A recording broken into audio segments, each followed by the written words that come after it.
Around the World in 80 Days by Jules Verne. Chapter 35, in which Phileas Fogg does not have to repeat his orders to Passepartout twice. The dwellers in Savile Row would have been surprised the next day if they had been told that Phileas Fogg had returned home. His doors and windows were still closed. No appearance of change was visible. After leaving the station, Mr. Fogg gave Passepartout instructions to purchase some provisions, and quietly went into his domicile. He bore his misfortune with his habitual tranquility, ruined, and by the blundering of the detective, after having steadily traversed that long journey, overcome 100 obstacles, braved many dangers, and still found time to do some good on his way, to fail near the goal by a sudden event which he could not have foreseen, and against which he was unarmed. It was terrible. But a few pounds were left of the large sum he had carried with him. There only remained of his fortune the 20,000 pounds deposited at Barings, and this amount he owed to his friends of the Reform Club. So great had been the expense of his tour that, even had he won, it would not have enriched him, and it is probable that he had not sought to enrich himself, being a man who rather laid wagers for honor's sake than for the stake proposed. But this wager totally ruined him. Mr. Fogg's course, however, was fully decided upon. He knew what remained for him to do. A room in the house in Savile Row was set apart for Aouda, who was overwhelmed with grief at her protector's misfortune. From the words which Mr. Fogg dropped, she saw that he was meditating some serious project.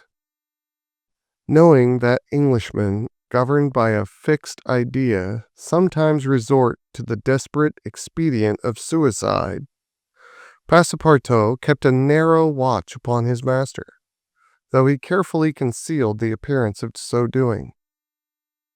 First of all, the worthy fellow had gone up to his room, and had extinguished the gas burner, which had been burning for 80 days.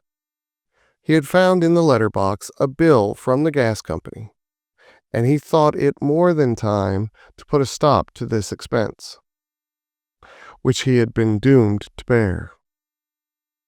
The night passed. Mr. Fogg went to bed, but did he sleep? Aouda did not once close her eyes. Passepartout watched all night like a faithful dog at his master's door. Mr. Fogg called him in the morning and told him to get Aouda's breakfast and a cup of tea and a chop for himself. He desired Aouda to excuse him from breakfast and dinner, as his time would be absorbed all day in putting his affairs to rights. In the evening he would ask permission to have a few moments' conversation with the young lady. Passepartout, having received his orders, had nothing to do but obey them. He looked at his imperturbable master, and could scarcely bring his mind to leave him. His heart was full, and his conscience tortured by remorse, for he accused himself more bitterly than ever of being the cause of the irrevocable disaster. Yes, if he had warned Mr. Fogg, and had betrayed Fix's projects to him, his master would certainly not have given the detective passage to Liverpool, and then Passepartout could hold in no longer. "My master, Mr. Fogg," he cried, "why do you not curse me? It was my fault that—" "I blame no one," returned Phileas Fogg with perfect calmness.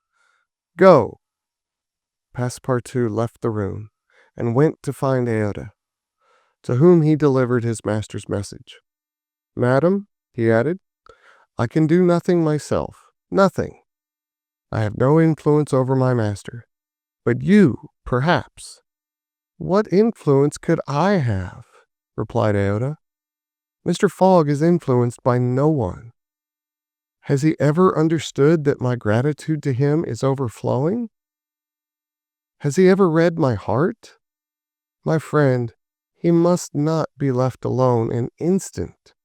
You say he is going to speak with me this evening? Yes, madam.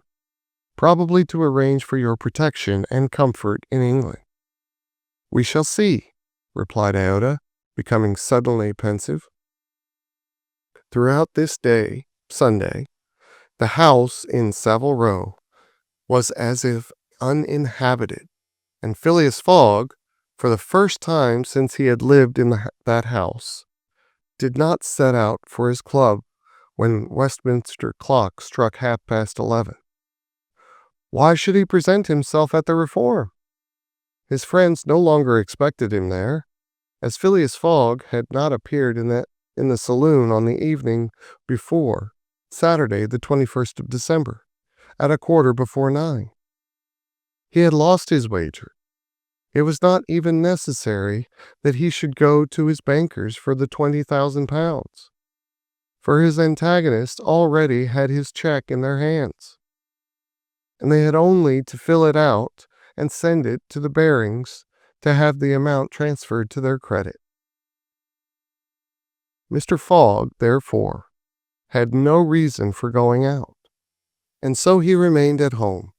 He shut himself up in his room and busied himself putting his affairs in order.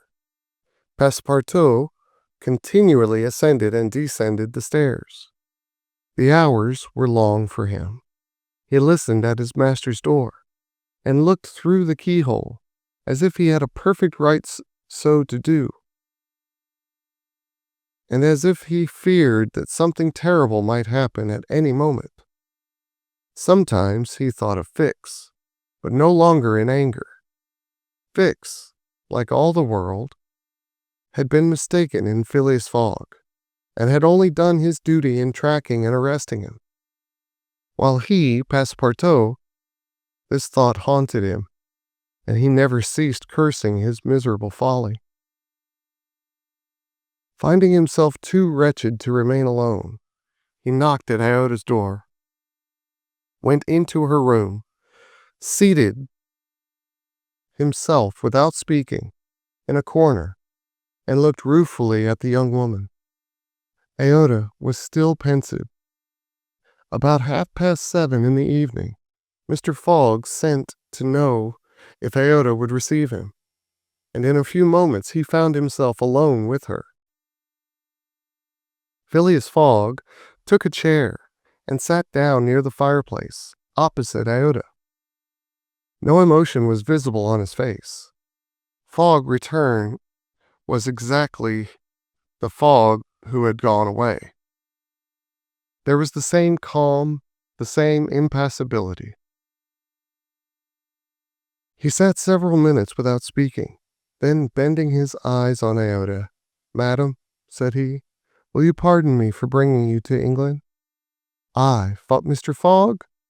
replied Aouda, checking the pulsations of her heart. "Please let me finish," returned Mr. Fogg. "When I decided to bring you far away from the country which was so unsafe for you, I was rich, and counted on putting a portion of my fortune at your disposal. Then your existence would have been free and happy. But now I am ruined."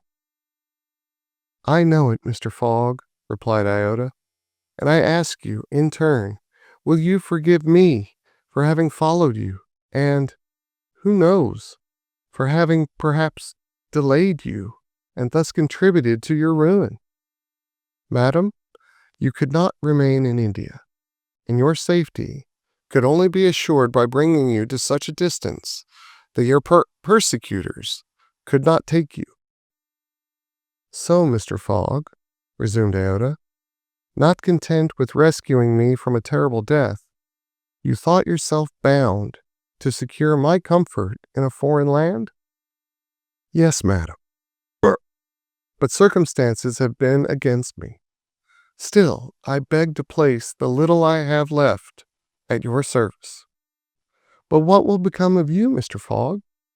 As for me, madam, replied the gentleman coldly, I have need of nothing.